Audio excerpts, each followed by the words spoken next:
What's going on, everyone? It's about that time again when we see a previously top unit in the Genshin Impact meta return on a banner. It's easy to call a unit good when they were good on the previous banner, but metas change based on enemies and new units, and as a result, many solid units become less useful as time goes on. In Xiao's case, right off the bat, there's something that makes him have an advantage over other characters though. Despite getting the Child treatment where he reruns 8 times a year, unlike Child, Xiao can actually crit. Jokes aside though, Xiao was known as one of the best units in Genshin on his release. His multipliers on attacks are already decent, and his burst makes his damage even better. For more casual players, Xiao still is a top unit. He deals unconditional solid damage. You can buff his damage with good teams, but even for players who may not take meta and optimization seriously, Xiao is still a fan favorite and a great unit. But in this video, we're mostly approaching Xiao from a meta perspective, where we evaluate him based on endgame content and optimization. If that's not your cup of tea, I'd still encourage giving this video a watch because you might learn something about the state of Xiao. So anyways, back on the topic of Xiao's power level, any character that can consistently hit 40,000 damage with minimal time investment's pretty good,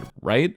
Well, not everything is black and white. As new units have entered the fold and new enemies have flooded the Abyss, Xiao has seen a lot less play. Though this Abyss is an exception since it's catered to Animo units, previous Abyss cycles have featured many single target enemies with massive health pools, as well as some enemies who refuse to group up. For those of you who aren't aware, a large portion of Xiao's damage is area damage. Anytime you plunge, you're not just dealing high damage to one enemy, every single one is taking that hit. And that's one of the things that made Xiao a super strong unit upon its release, especially dealing with ruin enemies who would group up but not receive any knockback. And we'll talk about knockback in a moment. But when you have less enemies to hit, that makes your character's area damage less valuable. In Xiao's case, there are many other characters whose single target damage can surpass his own. Hu Tao, Ayaka, and Melt Ganyu all have a higher DPS ceiling than Xiao. And since dedicated Geo supports have released, Itto can also have a higher ceiling in some cases. There are other characters who can, with the right setup and investment, also beat out Xiao's single target damage. Now, does that make Xiao bad or not worth it? No, his damage is still really good, even if there's other units that can beat it out. The main reason his single target damage isn't as worth it as someone like Ganyu or Hu Tao's is because both of those units have access to amplifying reactions and a wide variety of supports. With the right setup, Hu Tao can spam 80k charged attacks at high speeds, and Ganyu can hit 150k total per charge shot. But Xiao doesn't actually have access to the level of resistance shred that Ganyu and Hu Tao do, and because Xiao deals plunge damage, some off-field damage dealers can't synergize perfectly with Xiao in every situation. In fact, Xiao's best teams can be pretty expensive since they want characters like Bennett, Sucrose, Albedo, and Zhongli. Xiao's issue with the past few Abyss cycles has been a lack of multiple enemies to get a lot of area damage value out of, but Xiao's issue since release has been that there's no dedicated supports for Animo damage dealers. There's no character that increases Animo damage for your team, and there's no cheap character that shreds Animo resistance, and especially not on the level that Viridescent Venerer shreds other elemental damage. Unfortunately, the one free-to-play Animo shred in the game, Animo Traveler Burst, doesn't last long enough to make it worth using on Xiao. You can stack attack on Xiao all you want, but without a reliable source of defense or resistance shred, he's gonna have a damage ceiling that's lower than characters with amplifying reactions. After all, Animo can't double its damage by pairing it with another element. You might think Lisa's defense shred would help, but it knocks most enemies back, and Xiao already has a problem with that. Against enemies that aren't heavy or unmovable, Xiao has a tendency to push enemies back and away from him in his burst. With enemies surrounding him completely, it splits up his damage once some enemies are pushed out of his plunge range. You can sort of chase down certain enemies or groups if you're plunged attacking just by moving forward between each one, and to be honest, his knockback isn't the biggest deal, but against a large group of enemies, some players might get irritated. And if you were thinking about using Lisa's defense shred, that actually knocks back enemies too, which means you're gonna have an even harder time chasing down enemies to plunging attack. Against bosses and in showcases, sure, Lisa can actually be great for Xiao, especially with Thrilling Tales of Dragon Slayers. But even then, Xiao still can't take full advantage of Thrilling Tales because Thrilling Tales buff will wear off before Xiao gets to his maximum damage bonus towards the end of his burst. And for those of you who don't know, he has a passive that increases the damage that he deals the longer his burst has gone on. With some of the strongest characters in the game being Animo characters, it makes sense that Hoyo wouldn't want to improve the element too much. After all, if they did, Kazuha, Venti, Jean, and and Sucrose would all improve, and they're already amazing units. But in order for Xiao to improve the way that other characters have been by receiving buffs from weapons and new characters, Xiao will also need a dedicated Animo support, whether they shred Animo resistance, defense, or just increase Animo damage. Eventually, Hoyo will likely power creep Animo, which will greatly favor Xiao, but at the moment it doesn't look like that's their goal, and it looks like they're actually actively avoiding power creeping Xiao, Venti, Kazuha, and Sucrose just because those units are already so good as they are. Now, despite talking mostly about Xiao's shortcomings, pun intended, he's got a lot going for him as well. Regardless of him not having a wide range of teams and supports that work extremely well together, his damage is still solid. Against enemies that don't move a lot, like Ruin enemies for example, Xiao is an amazingly strong unit. Against current floor 12 Chamber 2 with the 3 different element Abyss enemies, Xiao can swirl all of their shields together and shred them incredibly fast. And all things considered, Xiao's damage isn't bad at all. He's still a top tier damage dealer like he was before. Xiao appreciators have been using him since his release or first rerun, and tons of them are outputting damage higher than what other units are able to do at similar investment. At the moment, Xiao can't even really be a bad unit just by the nature of his kit. His playstyle is easy to pick up for new players, and under the right team conditions, he just feels fantastic to play. On top of that, he gets a lot of value out of 2-piece artifact sets, since his dedicated set Vermilion Hereafter only increases his damage potential by around 10%. You might have good enough pieces for him without even really trying to farm. He doesn't have a lot of great free-to-play weapon options, and I'll cover that in my guide soon if you're interested in hearing more. Make sure to subscribe to see that. But there's a lot of weapons that free-to-play players will end up getting just by doing gacha over time that work pretty well. All in all, Xiao's pretty good, but do keep in mind that Xiao is an investment. He requires a lot of expensive characters and weapons to reach his highest potential, and from a meta standpoint, that can make him not super ideal. Obviously, for more casual players, none of this stuff matters as much as long as you're able to deal solid damage with the character that you're getting, just because you're going to pull for the character anyways, and as long as you're having fun on the character, that's all that really matters. And because Xiao is just unconditionally a decent unit or able to output solid damage even without supports, because that's what he was built to do, you'll be fine with him. But for meta players, at the moment, Xiao is lacking a dedicated support, which means he's gonna have a damage ceiling that simply won't increase until he has that option. But again, his current damage ceiling is pretty high. Just because other units can be better doesn't mean that a character is bad, and that's something that is often forgotten in the Genshin Impact community these days. Now, if you're on the fence about Xiao, there's a couple questions you should ask yourself. Does the playstyle of plunge attack spam appeal to you? Do you want to play an Animo DPS? Are you okay with the potential of him being phased out of meta if he doesn't receive an Animo support while enemies are getting stronger? Do you have units like Albedo, Zhongli, Bennett, Sucrose, and/or Jean to play some of his best teams? Do you have access to a wide range of polearms? Are you below 5'6"? Are you okay potentially skipping Kazuha rerun if he comes up very soon? And most importantly, is he the coolest looking character in the game? If your answer to most of these is yes, then Xiao will be a great pull for you. After all, Xiao is a very solid unit at his core, and he'll stay that way until Hoyo intentionally forces him out with enemy types or Animo disadvantages.